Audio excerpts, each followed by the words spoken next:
Damaged but not defeated. British Prime Minister Keir Starmer has only been in office 18 months, yet at points on Monday it looked as though his time might be up.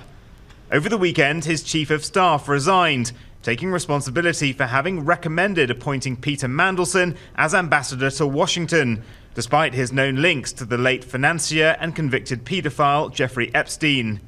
Starmer's communications chief then quit on Monday morning, before the leader of his Labour Party in Scotland called for Starmer himself to go.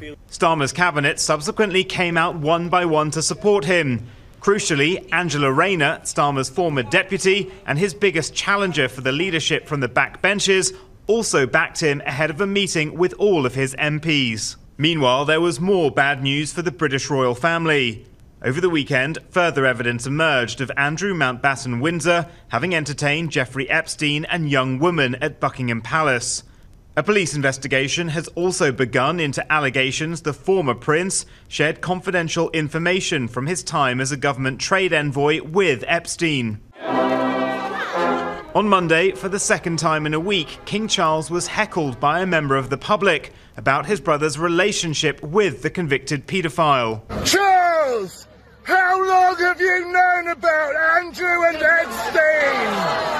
The perilousness of the situation not lost on Prince William, who ahead of a trip to Saudi Arabia released his first statement on the scandal, with a spokesperson saying, "The Prince and Princess have been deeply concerned by the continuing revelations. Their thoughts remain focused on the victims." The impact of the Epstein files is certainly being felt much stronger on this side of the Atlantic, with both the political establishment and the Crown unsteadied by the revelations. Tonight, the King's spokesperson has said Buckingham Palace will support the police with their inquiries if asked. In Washington, Ghislaine Maxwell, the only person convicted for aiding Epstein's crimes, appeared before Congress, but refused to answer questions unless US President Donald Trump gives her a clemency deal. Jeff? Vincent McAviney in London. Thanks, Vinny.